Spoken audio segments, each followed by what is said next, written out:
Hello, everybody. Welcome back to 40 Days with Dietrich, our journey through the season of Lent with the words of Dietrich Bonhoeffer.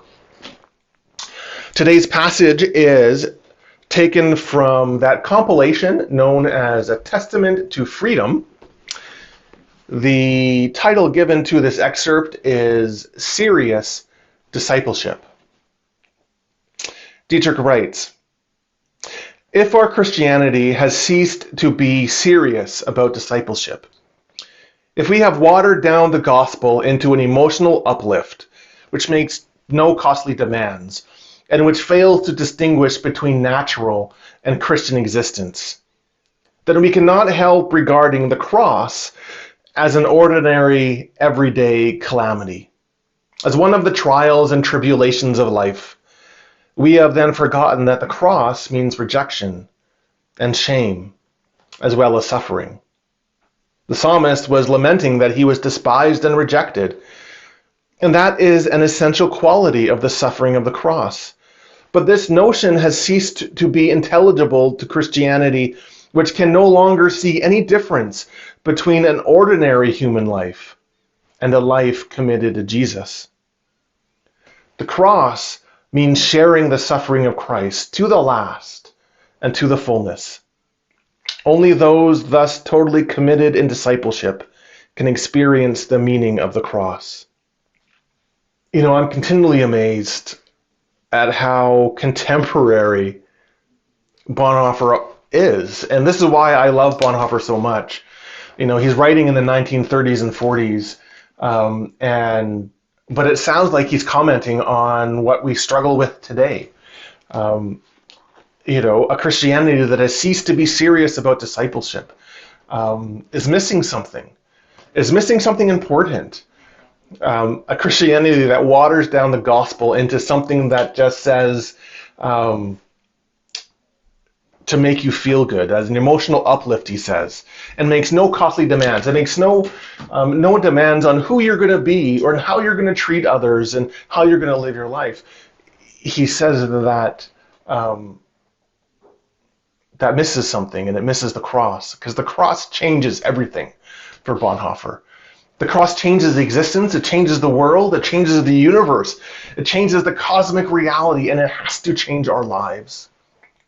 And so, if there is no difference between, he says, natural life or ordinary human life, is there no difference between ordinary human life and a life committed to Jesus, then we're missing something.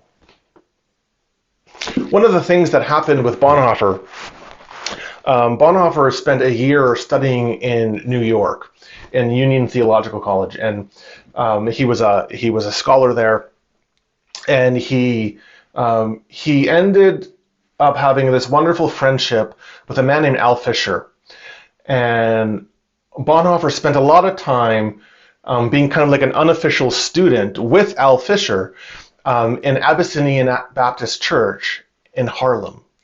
And that was a hugely profound moment for Bonhoeffer, or time for Bonhoeffer, because coming out of Nazi Germany, or coming out of Germany,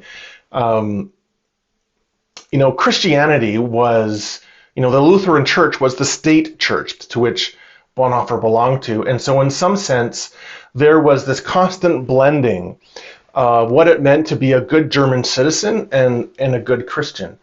Later on, with the rise of Nazism and stuff, that distinction gets really, really uncomfortable for Bonhoeffer, and he begins to speak profoundly against that.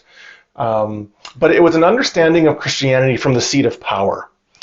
And so there was no difference between an ordinary German life and a Christian life, because the two were seen as synonymous. In his time in Abyssinian Baptist Church, one of the things that he ended up seeing, and it profoundly touched him, was that he was engaged in this Black Baptist church, which was not the seat of power. And yet, what united the people in that church and in that community wasn't a powerful Jesus. It was a Jesus who entered suffering. And so you see these echoes here that to respond to the call of Jesus is to take up the cross and enter into that place where we meet Jesus in the suffering of humanity. Because that's where Jesus is found. He's not found in the seat of powerful domination. He's found in the journeying with and the redemption of the suffering of life. And so that's what Bonhoeffer is constantly trying to tease out in his discipleship, in his ethics, and in life together, in all these places. That was such a profound moment for him in understanding that Christianity had to be something more than just being a good and polite citizen. And that's kind of what he's talking about here. Unless we take discipleship seriously as a change for our lives, we've missed something profoundly important about the cross. And so that's why he says only those totally committed to discipleship, totally committed to changing in adherence to Jesus, who pushes us to journey with the suffering, because there we meet Christ, and there we become Christ for other people. Only those people can fully understand the meaning of the cross. Because the cross isn't just this ordinary calamity, my cross to bear, which is nothing more than just, the minor idiosyncrasies of life. No, it is this profoundly transformational thing that has to change our lives.